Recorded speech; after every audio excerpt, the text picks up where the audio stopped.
Hello guys, स्वागत है आप सभी का मेरे चैनल स्पेशल एजुकेशन नीड्स में। आज मैं डिस्कस करने वाली हूँ। हमारा जो आज का टॉपिक है वो है importance of inclusive education with reference to NEP 2020। मतलब हम इस वीडियो में ये डिस्कस करेंगे कि इंक्लूसिव एजुकेशन की इम्पोर्टेंस क्या है, किसके रेफरेंस में इसमें करेंगे। एनईपी नेशनल एजुकेशन पॉलिसी जो 2020 में आई थी, उसके रेफरेंस में हम डिस्कस करेंगे कि इंक्लूसिव एजुकेशन की इम्पोर्टेंस क्या है। तो आइए जानते हैं।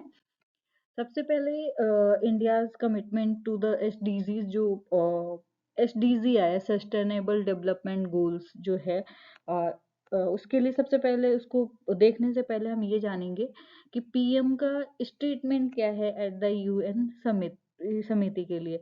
तो उन्होंने महात्मा गांधी को कोट किया था और लिखा था, Mahatma Gandhi had said one must care about the world, one will not see. मतलब किसी को उसकी दुनिया की परवाह नहीं करनी चाहिए जिसे कोई देखेगा नहीं। मतलब ऐसी दुनिया की परवाह करनी चाहिए जो सबको दिखाई दे और सबके लिए यूजफुल हो। उस दुनिया की किसी को परवाह नहीं करनी चाहिए जो किसी को दिखाई ना दे या किसी के लिए यूजफुल ना हो। तो ये जो स्टेटमेंट है, ये पीएम मोदी का स्टेटमेंट है। उन्होंने महात्मा गांधी के रेफरेंस में ये बोला था। आगे देखते हैं। एसडीजीज जो है, सस्टेनेबल डेवलपमेंट गोल, 2015 से लेकर 2030 तक इस गोल को पूरा करना है। इसकी हर साल एक रिपोर्ट बनती है। एसडीजी जो है वो 17 एसडीजी है। सस्टेनेबल डेवलपमेंट गोल 17 गोल है, जो 2015 से लेकर 2030 तक इस गोल को पूरा करना है। ये यूनाइटेड नेशन मतलब वर्ल्ड लेवल पर है। सभी देशों को ये जो 17 गोल हैं, इस गोल को अचीव करना है। तो जो फर्स्ट गोल है, नो पॉवर्टी, यानी कि कोई गरीबी नहीं, गरीबी हटाना। दूसरा जो गोल है, जीरो हंगर, भूखमरी जो भी होती है, लोग सड़कों पे रहते हैं, भूखे रहते हैं, वो शून्य भूखमरी करनी है।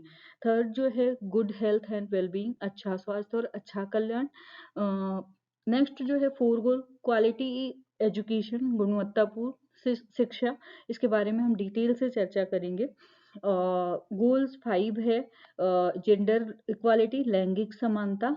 गोल 6 है, क्लीन वाटर एंड सैनिटेशन, स्वच्छ पानी और स्वच्छता। गोल 7 है, अफोर्डेबल एंड क्लीन एनर्जी, सस्ती और स्वच्छ ऊर्जा। गोल 8 है, decent work and economic growth, सभ्य काम और आर्थिक विकास। गोल 9 है, इंडस्ट्री इनोवेशन एंड इंफ्रास्ट्रक्चर, उद्योग नवाचार और बुनियादी ढांचा। गोल 10 है, रिड्यूस इनइक्वालिटी, असमानताओं की कमी। गोल 11 है, सस्टेनेबल सिटीज एंड कम्युनिटीज, टिकाऊ शहर और समुदाय। गोल 12 है, रिस्पॉन्सिबल कंजप्शन एंड प्रोडक्शन, जिम्मेदार खपत और उत्पादन। गोल 13 है, क्लाइमेट एक्शन, जलवायु कार्रवाई। गोल 14 है, लाइफ बिलो वाटर, पानी के नीचे जीवन। गोल 15 है, लाइफ ऑन लैंड, जमीन पर जीवन। गोल 16 है, peace, justice and strong institution, शांति, न्याय और मजबूत संस्थान।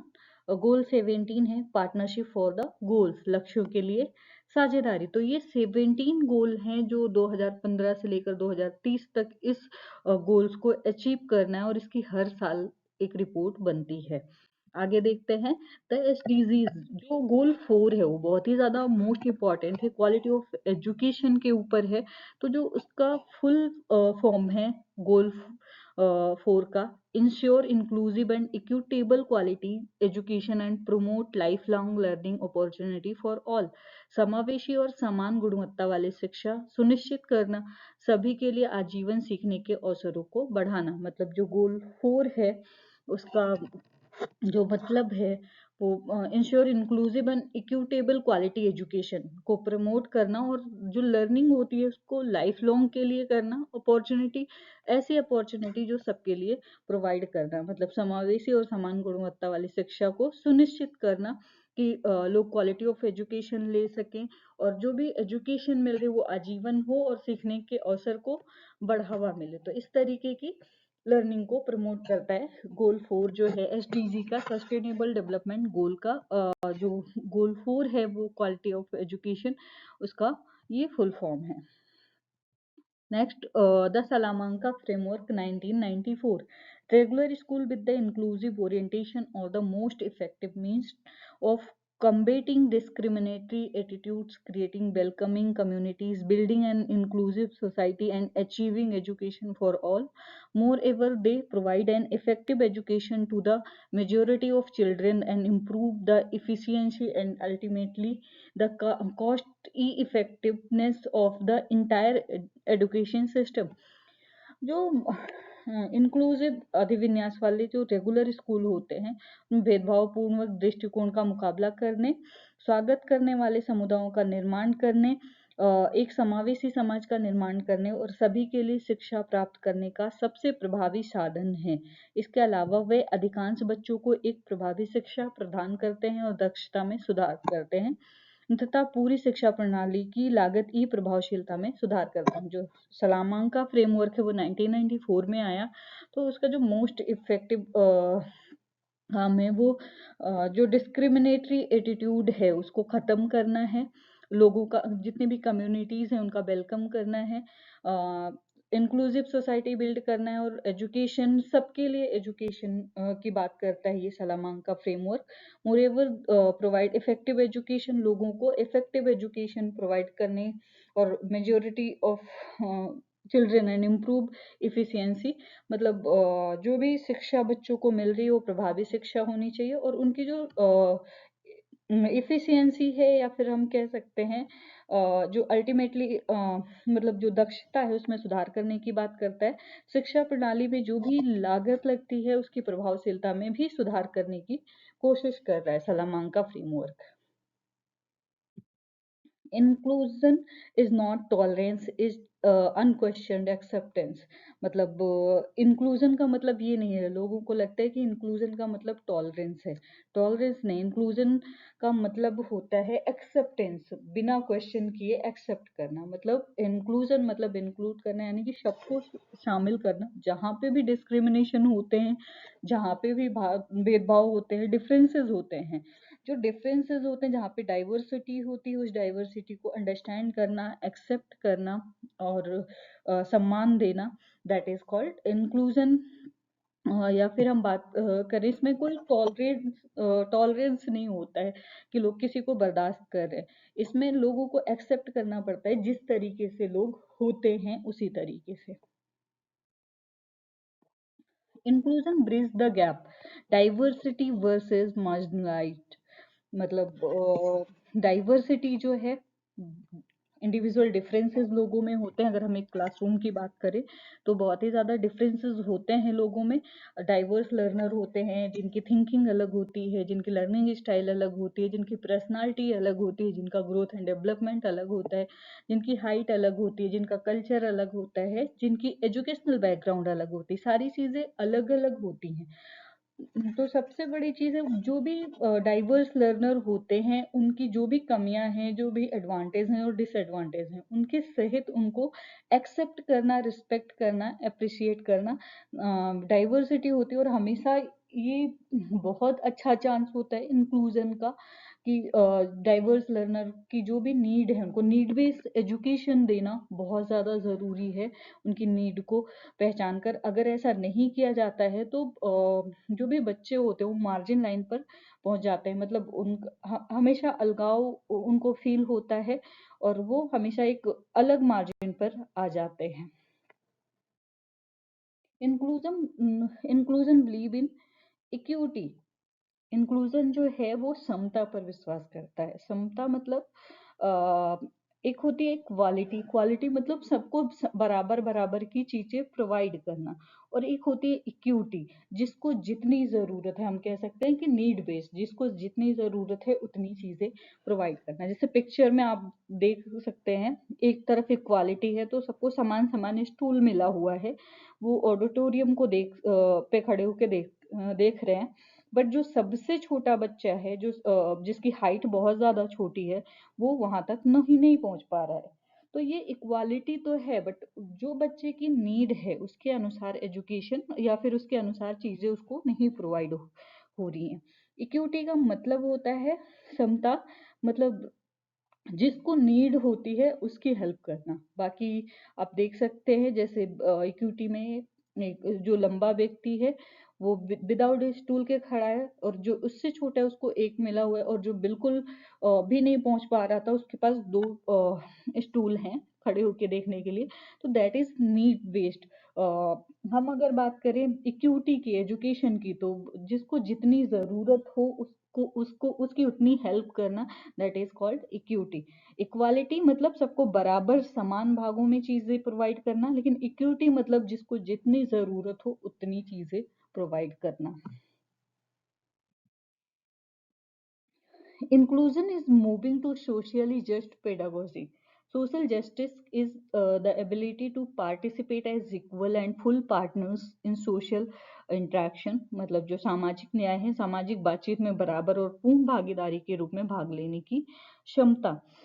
सोशल जस्टिस की यही कहता है कि चाहे वो डिसेबल्ड व्यक्ति हो या फिर नॉर्मल व्यक्ति हो या फिर हम किसी भी कम्युनिटी की बात करते हैं, तो सबको पूर्ण भागीदारी, फुल पार्टनर्स और सोशल इंटरेक्शन, इक्वल पार्टिसिपेशन करने का अधिकार है। सभी समान हैं, तो इसीलिए सभी बराबर, चाहे वो क्लासरूम हो, चाहे वो कम्युनिटी हो, चाहे सोसाइटी हो, सब सामाजिक बातचीत में बराबर और पूर्ण भागीदारी के रूप में भाग लेने की क्षमता सबको मिलती है। Socially just pedagogy possible for information, सूचना के लिए संभावनाएं होती हैं। फॉर लर्नर एंड कॉन्टेक्स्ट, शिक्षार्थी और संदर्भ के लिए क्वेश्चनिंग पूछ सकते हैं, नॉलेज बिल्डिंग कर सकते हैं, ज्ञान का निर्माण कर सकते हैं। तो ये जिस तरीके से उनको नीड है उसके लिए सोशल जस्टिस भी उनको प्रोवाइड की जाती है। Provision for inclusive education, RTE, RPWD, UNCRPD और एनईपी। तो सबसे पहले हम देखेंगे इसमें जो प्रोविजन दिया हुआ है। सबसे पहले तो जो आरटीई यानी कि राइट टू एजुकेशन के बारे में, जो स्कूल शिक्षा और साक्षरता विभाग एमएचआरडी पहले 6 से 14 वर्ष के आयु के सभी बच्चों के लिए इसने क्या किया था, जो प्रारंभिक शिक्षा थी उसको सार्वभौमिक बनाने के मुख्य कार्यक्रम के रूप में सर्व शिक्षा अभियान को लागू किया था। उसके बाद क्या हुआ, समावेशन की अवधारणा को अधिक ज्यादा बढ़ाने के लिए क्या इस समझ को अपनाया, जिसमें जो स्पेशल नीड्स वाले बच्चे होते थे उनके लिए क्या किया, जो स्पेशल नीड्स वाले बच्चे होते थे उनके लिए शिक्षित करने का एक बहुविकल्प मॉडल लागू किया। निःशुल्क और अनिवार्य शिक्षा का अधिकार, आरटी मतलब राइट टू एजुकेशन 2009 के अनुसार। इसमें क्या किया, जो निःशुल्क शिक्षा और अनिवार्य प्रारंभिक शिक्षा का आदेश दिया। ये अधिनियम एक मतलब ऐसा ढांचा प्रदान करता है जो 6 से 14 वर्ष के सभी बच्चों को मुफ्त और अनिवार्य प्रवेश, उपस्थिति और प्रारंभिक शिक्षा पूरी करने का अधिकार देता है। आरटीई अधिनियम की धारा 3(2) विकलांग बच्चों की प्रारंभिक शिक्षा पर जोर देती है। 2012 के बाद जब संशोधन हुआ था तो ये भी अनिवार्य था कि एकाधिक और या गंभीर विकलांगता वाले बच्चों को घर आधारित शिक्षा का विकल्प चुनने का अधिकार है, मतलब घर पर बैठकर वो शिक्षा ले सकता है। तो ये इंक्लूजन के लिए किया गया था। इसके अलावा माध्यमिक स्तर पर जो CWSN की शैक्षिक आवश्यकता है उनको संबोधित करने के लिए माध्यमिक स्तर पर जो डिसेबल्ड बच्चे या व्यक्ति थे, समावेशी शिक्षा की योजना लागू की गई। इस योजना का उद्देश्य प्राथमिक शिक्षा, स्कूली शिक्षा के 8 साल पूरे करने वाले सभी डिसेबल्ड स्टूडेंट को माध्यमिक स्तर पर सामान्य शिक्षा प्रणाली में एक समावेशी और सक्षम वातावरण की माध्यमिक स्कूली शिक्षा के 4 साल पूरे करने का अवसर भी दिया था। उसके अलावा अगर हम बात करें आरपीडब्ल्यूडी एक्ट की, तो जो आरपीडब्ल्यूडी एक्ट आया उस 2016 में आया, इसमें 21 टाइप्स ऑफ डिसेबिलिटी थी। ये पीडब्ल्यूडी का रिप्लेस था। इसमें क्या हुआ, इसमें जो भी भेदभाव होते थे उससे निपटने के लिए भी प्रावधान किया गया। अधिनियम का अनुपालन न करने पर जुर्माना और लागू कर दिया गया। इसमें जो भी विकलांग व्यक्ति थे 6 से 18 आयु के बेंचमार्क विकलांगता वाले जितने भी इस मतलब इसमें जो 21 टाइप्स ऑफ डिसेबिलिटी में आते हैं उनको प्रत्येक बच्चे को मुफ्त शिक्षा का अधिकार और एक्सेसिबिलिटी भी दी, और सभी सरकारी और सहायता प्राप्त संस्थानों में 5 साल की छूट के साथ 5% का आरक्षण भी दिया।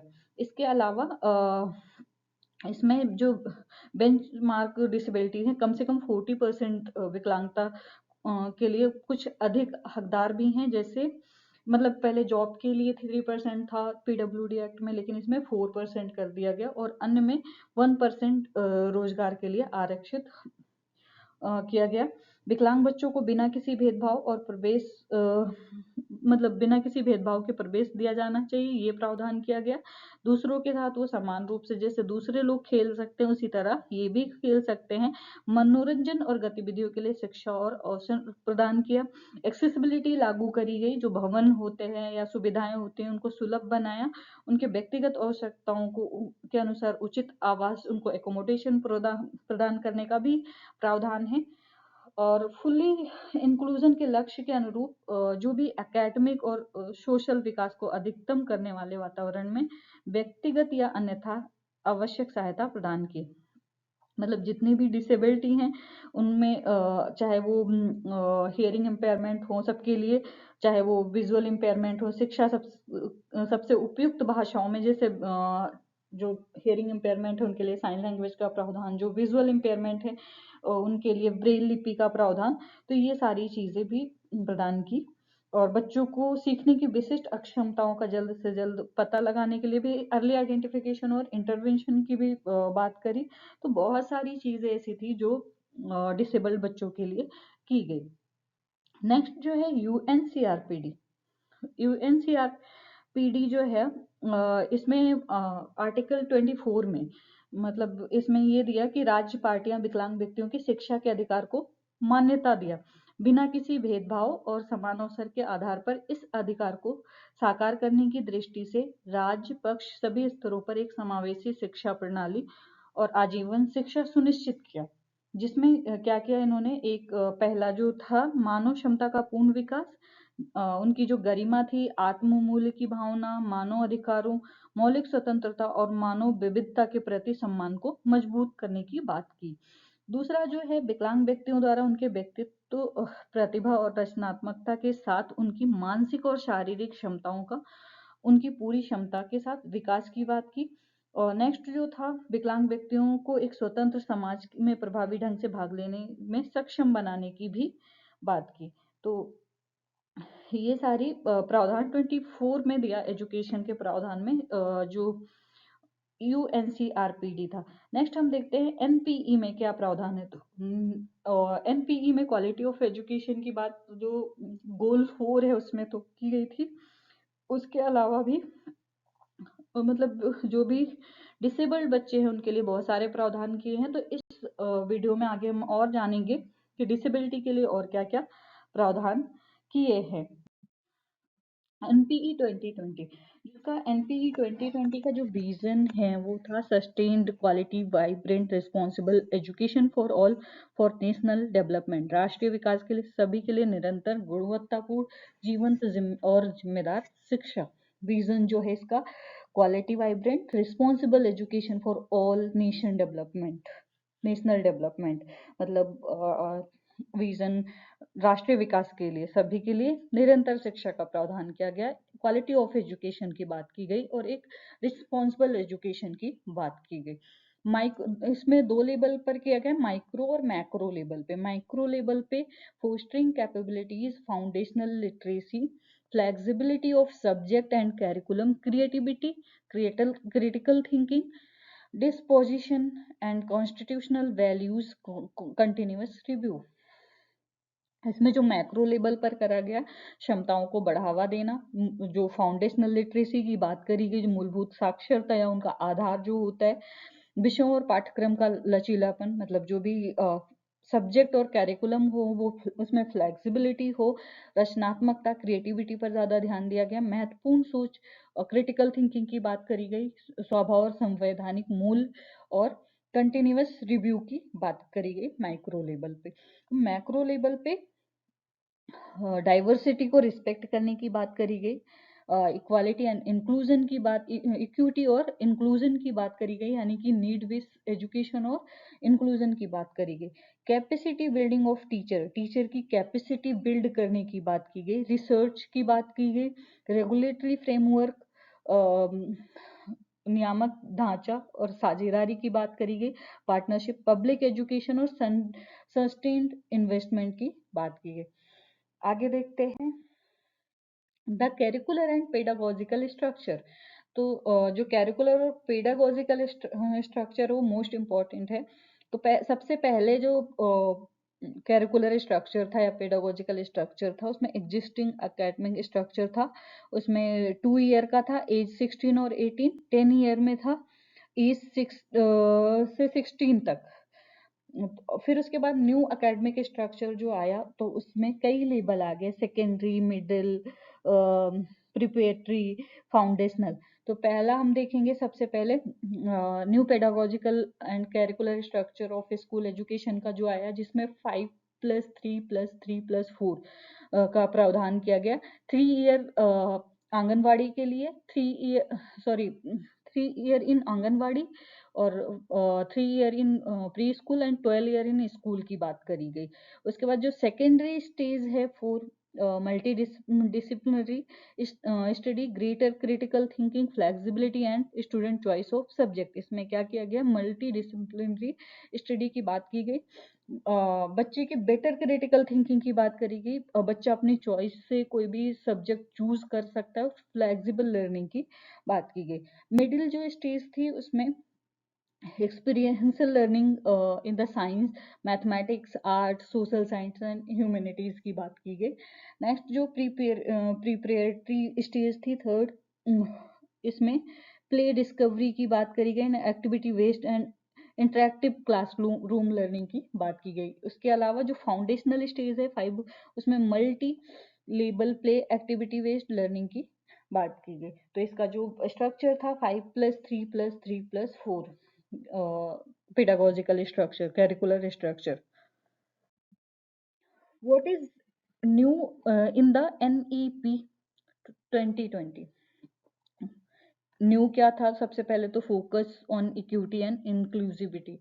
इसमें नीड बेस्ड एजुकेशन की बात करी गई, सबको शामिल करने की बात करी गई, सबके समावेशन की बात करी। और नेक्स्ट होता है teacher at the heart of learning. Teacher क्या है, मतलब लर्निंग का हार्ट है। कुछ भी हो, अभी एजुकेशन जो है वो चाइल्ड सेंटर्ड है, लेकिन फिर भी टीचर को लर्निंग का हार्ट माना गया है। इसलिए क्योंकि टीचर जो है वो एक कहते हैं जब बच्चा जन्म लेता है तो उसके पास कुछ नहीं होता, उसको जैसा चाहे वैसा आकार दे सकते हैं, जैसा चाहे वैसा ढाल सकते हैं। जब एक टीचर के पास एक स्टूडेंट आता है तो उसके पास किसी भी चीज का कॉन्सेप्ट नहीं होता। टीचर चाहे तो उसे उसमें कुछ भी कॉन्सेप्ट डेवलप कर सकता है और उसे बढ़ा सकता है। तो टीचर का रोल ये होता है कि टीचर एक लॉ है कैंडल का, वो अपनी लॉ से अपने स्टूडेंट की लाइफ को रोशन कर सकता है। तो इसलिए teacher at the heart of learning. Community involvement बहुत ज़्यादा ज़रूरी है, कम्युनिटी इन्वॉल्वमेंट, क्योंकि अगर कम्युनिटी इन्वॉल्व होती है तो ज़्यादा बेटर लर्निंग कर पाता है बच्चा। बिल्डिंग, क्योंकि कम्युनिटी में बच्चा रहता है और आसपास की चीज़ों से सीखता है, तो इसलिए कम्युनिटी इन्वॉल्वमेंट ज़्यादा ज़रूरी है। बिल्डिंग स्ट्रॉन्गर फ्यूचर, फ्यूचर को स्ट्रॉन्ग बनाना बहुत ज़्यादा ज़रूरी होता है, क्योंकि हम जो भी लर्निंग करते हैं इन फ्यूचर के लिए करते हैं कि हमारी लाइफ स्टाइल अच्छी हो, हमारा फ्यूचर अच्छा हो। तो एक ऐसी लर्निंग, स्ट्रॉन्गर लर्निंग बिल्ड करना फ्यूचर के लिए। लर्निंग प्रोसेस नीड बेस्ड होनी चाहिए, जैसा बच्चा पढ़ना चाहता है, और इवेल्यूशन होते रहना चाहिए। समेटिव और फॉर्मेटिव, जैसे फॉर्मेटिव होता है कि बीच बीच में बच्चे के का असेसमेंट होना चाहिए, और ये नहीं कि एंड में, क्योंकि बीच बीच में अगर होगा तो उसमें क्या होता है, हम सुधार कर सकते हैं। क्वालिटी अश्योरेंस, मतलब इसकी भी जिम्मेदारी लेनी चाहिए कि क्वालिटी ऑफ एजुकेशन मिल सकती है बच्चे को। The USP of NEP 2020। तो बात ये आती है कि यूएसपी क्या होता है। तो जो यूएसपी है इसके बारे में अगर हम बात करें तो एक तरीके की स्कॉलरशिप होती है। सरकार का एक प्रमुख उद्देश्य मतलब ये होता है कि जो छात्र गरीब होने के कारण हायर एजुकेशन नहीं ले पाते हैं या फिर किसी न किसी तरीके से वंचित हो जाते हैं, इस उद्देश्य को प्राप्त करने के लिए उच्च शिक्षा विभाग DHI ने आर्थिक रूप से कमजोर छात्र को उनकी उच्च शिक्षा को आगे बढ़ाने के लिए छात्रवृत्ति, शिक्षा ऋण पर ब्याज सब्सिडी और शिक्षा ऋण के लिए क्रेडिट गारंटी के रूप में वित्तीय सहायता प्रदान करने के लिए योजनाएं शुरू की। देश के सभी श्रेणियों में छात्र जो भी थे 2020 में उच्च शिक्षा सकल नामांकन अनुपात को 2019-20 में लगभग 27% से बढ़ाकर 2035 में 50% तक कर दी गई है।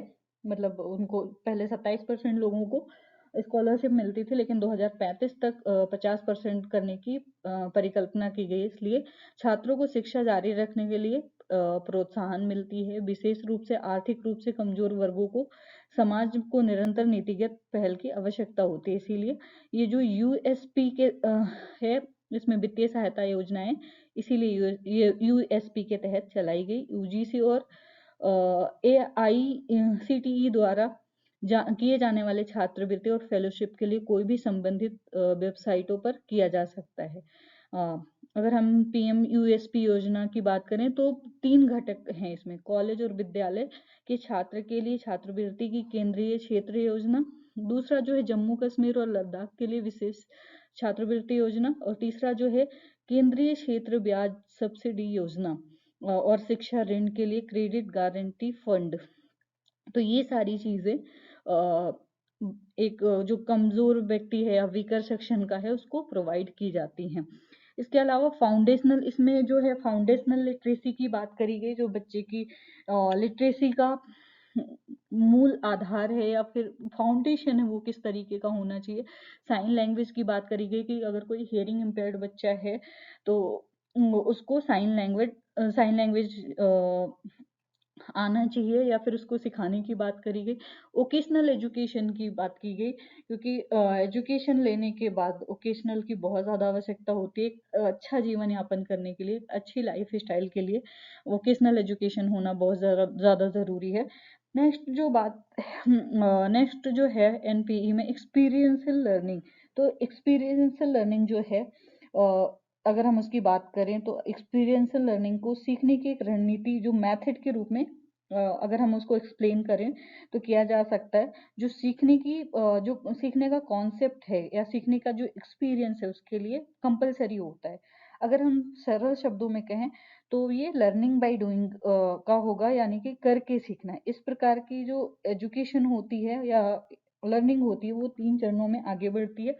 तो इसमें नॉलेज जरूरी होता है, एक्टिविटी जरूरी होती है और उसका विश्लेषण करना यानी कि एनालिसिस करना जरूरी होता है।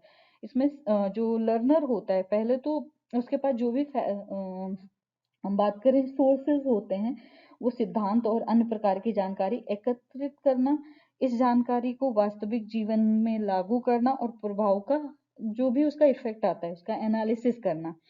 और जब कॉन्सेप्ट सीख जाए, मतलब जो भी इस तरह से सीखा जाए तो उसका इवैल्यूएशन करना, that is called experiential learning. Learning पर फोकस करने की बात करिए, जो भी हम पढ़ते हैं learning attainable UDL, universal design for learning, एक ऐसी डिजाइन जो सबके लिए हो, जो सभी उसका उपयोग कर सकें, सभी उसका फायदा ले सकें।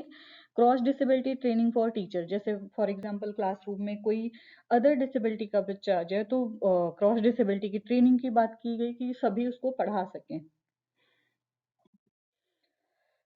Preferred choice provision in NPE 2020, respecting diversity, मतलब जो डाइवर्सिटी है उसकी रिस्पेक्ट करना, जो डिफरेंसेस हैं लोगों की विविधता है उसको रिस्पेक्ट करना, choice of learning trajectories, learning की चॉइस देना, multilingualism, bilingualism, text book, local sign to be recognise, बहुभाषा का विकास, बहुभाषा की बात करी गई, द्विभाषा की बात करी गई, जो भी टेक्स्ट बुक होंगे वो 2 लैंग्वेज में होंगे, लोकल साइन की बात करी गई, और नेक्स्ट एक्सपीरियंशियल लर्निंग की बात करी गई, रिकॉग्नाइज क्रिएटिविटी एंड इनोवेशन की बात करी गई, बच्चे की जो क्रिएटिविटी है उनको पहचानना और उनका जो इनोवेशन है उसको भी रिकॉग्नाइज करने की बात की गई। Literacy issue provision in NPE। अब लिटरेसी इशू क्या आती है NPE के प्रोविजन में, तो स्टैंडर्डाइजेशन ऑफ ISL नहीं होता है, जैसे लोकल लैंग्वेज की बात की गई, लोकल साइन की बात की गई। तो इसमें होता है क्या, जो साइन लैंग्वेज होती है स्टैंडर्ड नहीं होती, तो कहीं की अलग कहीं की अलग, तो इस वजह से जो बच्चा होता है वो जो साइंस सीखता है वो आपस में अगर कहीं अलग चला जाए तो उन लोगों से कम्युनिकेट नहीं कर पाता है, तो ये दिक्कत आती है। Next, establishment of a national mission on foundational literacy and numeracy, capacity building of teacher for literacy skill, मतलब जो टीचर्स हैं उनकी जो लिटरेसी स्किल्स है उनमें कैपेसिटी बिल्ड करना। इसके अलावा developing indigenous material for literacy, मतलब ऐसी स्वदेशी मटेरियल डेवलप करना लिटरेसी के लिए जो बच्चे के लिए उपयोगी हो। और next, national repository on foundational literacy and numeracy on Diksha, मतलब दीक्षा का एक साइड है जिस पर न्यूमेर नेशनल मतलब जो फाउंडेशनल लिटरेसी है और न्यूमेरेसी है उसकी रिपोर्ट करना। तो आई होप आप सबको ये जो भी कॉन्सेप्ट है समझ में आ गए होंगे, और इंक्लूसिव एजुकेशन का जो इम्पोर्टेंस है रेफरेंस एनपीई के रेफरेंस में वो आपको समझ में आ गया होगा। अगर आपकी कोई कंफ्यूजन है तो मुझसे पूछ सकते हैं, मैं उसको क्लियर करने की कोशिश करूंगी। थैंक यू, धन्यवाद, शुक्रिया।